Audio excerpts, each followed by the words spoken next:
Assalamualaikum warahmatullahi wabarakatuh. Nama aku Mita Sandrini Azahra dari kelas Bihor 1A. Jadi di sini aku pengen informasin aja nih. Aku disuruh dikasih tugas buat ngejelasin tentang apa itu ADR.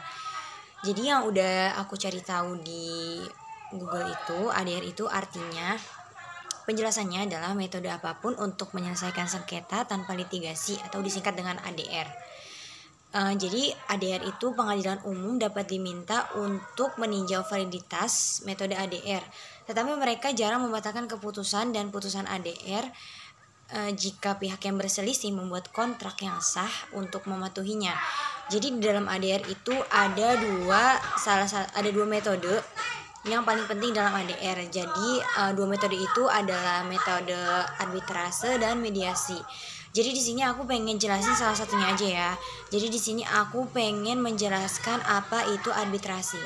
Arbitrase itu perjanjian arbitrasi yang sah antara para pihak sebelum munculnya sengketa. Jadi kesepakatan itu semacam harus dibuat secara tertulis. Kontrak tentang sengketa yang ada harus berisi klausul arbitrase atau harus mengacu pada dokumen terpisah yang ditandatangani oleh para pihak yang berisi perjanjian arbitrase. Jadi, adanya perjanjian arbitrase juga dapat disimpulkan melalui korespondensi tertulis seperti surat, telex, atau telegram.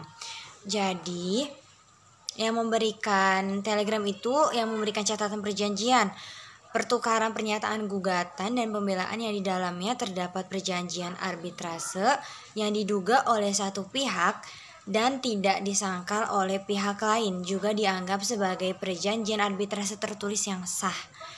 Jadi di sini setiap pihak yang bersengketa dapat memulai proses menunjukkan arbiter dan jika pihak lain tidak bekerja sama, pihak tersebut dapat menghubungi kantor ketua Mahkamah Agung untuk menunjuk arbiter. Hanya ada dua alasan di mana suatu pihak dapat menggugat penunjukan seorang arbiter: keraguan yang wajar dalam ketidakberpihakan arbiter dan kurangnya kualifikasi yang tepat dan dari arbiter seperti yang disyaratkan oleh perjanjian arbitrase.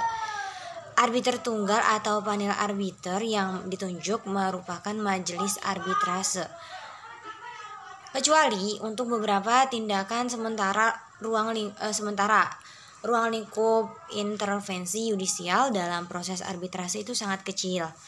Jadi pengadilan arbitrase memiliki yurisdikasi atau yurisdikasinya itu sendiri. Jadi jika salah satu pihak ingin menggugat yurisdikasi majelis arbitrase, ia hanya dapat melakukannya di hadapan majelis itu sendiri. Jika pengadilan menolak permintaan tersebut, hanya ada sedikit pihak yang dapat melakukan kecuali mendekati pengadilan setelah pengadilan membuat keputusan. Jadi alasan tertentu di mana suatu pihak dapat mengajukan banding ke pengadilan sipil, utama dari yurisdikasi asli untuk mengesampingkan putusan tersebut.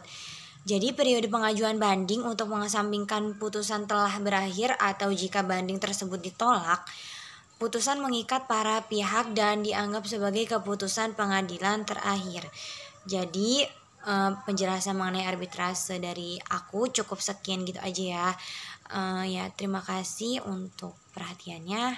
Wassalamualaikum warahmatullahi wabarakatuh.